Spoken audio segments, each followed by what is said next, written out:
बोलते हैं कि जब सीमांचल को आप आते हैं तो सीमांचल की जनता को बदनाम मत करो मोदी कि यहां पर घुसपैठी आ गए। इस सीमांचल की सरजमीन पर अब मोदी आकर बोलते हैं यहां पर घुसपैठी आ गए, तो उसका जवाब यह है कि मोदी को हम बोलते हैं 11 साल से प्रधानमंत्री मोदी है या सीमांचल का कोई शख्स है? बताओ।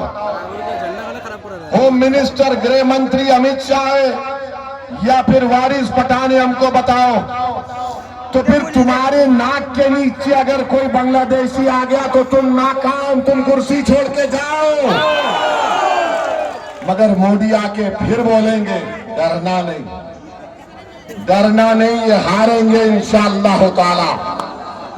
आप और हम मिलके हराएंगे मोदी को, भारत को और सीमांचल को बचाएंगे, बिहार को बचाएंगे। और जब अगर कोई आरएसएस का आदमी बोलेगा अरे सीमांचल में बांग्लादेशी है, तो बोलना सीमांचल में नहीं है, दिल्ली में मोदी की एक मुंह बोली बहन है जिसको बांग्लादेश की जनता ने भगाया, तो वो मोदी के पास आ गई। मोदी ने कहा मेरी बहना मेरे छत्र छाया में रहना।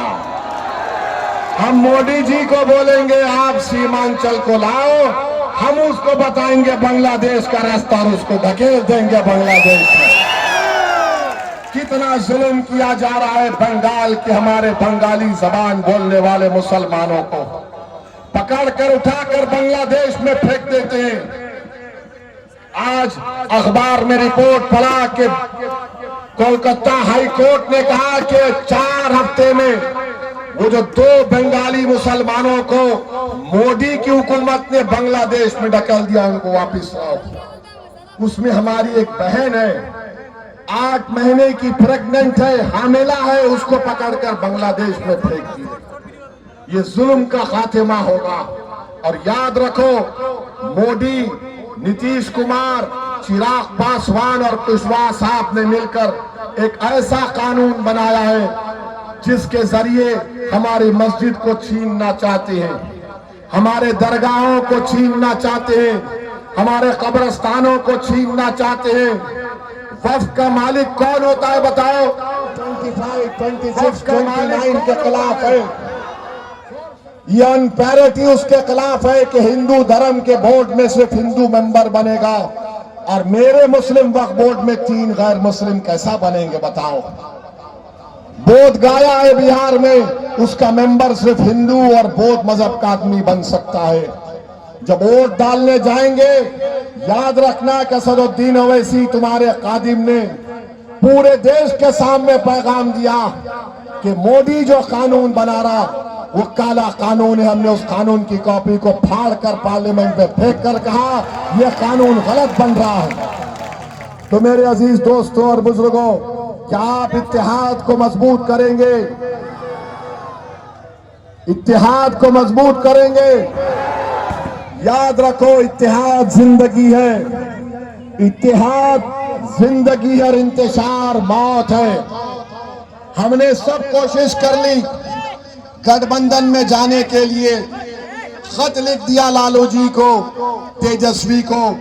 अब बिहार की जनता जानती है, सीमांचल का बच्चा बच्चा जानता है, भारत जानता है कि ओवैसी और अख्तरुल ईमान ने बीजेपी को रोकने की कोशिश की बिहार में, और कौन रोकना नहीं चाहता वो आप जानते हैं। वोटर बनकर नहीं, शहरी बनकर वोट देना है। आपके राइट्स आपको मिलना और मिलेंगे इंशाअल्लाह ताला। आपका बेहद शुक्रिया, आप इतनी देर से यहाँ पर आए, इतनी गर्मी में आप यहाँ पर बैठे। अब आप जब घर जाएंगे, जब कभी बिजली बंद होगी तो दिमाग में एक ही बात डालना कि मतदान के दिन मैं विधायक की बिजली बंद कर दूंगा इंशाअल्लाह। साथ देंगे ना? तो लगाइए मेरे साथ, सीमांचल की जनता जिंदाबाद, सीमांचल की जनता, सीमांचल जिंदाबाद, सीमांचल जिंदाबाद। नारे तकबीर, नारे तकबीर। बलरामपुर की जनता, बलरामपुर का इत्तेहाद, बलरामपुर का इत्तेहाद। अस्सलाम वालेकुम।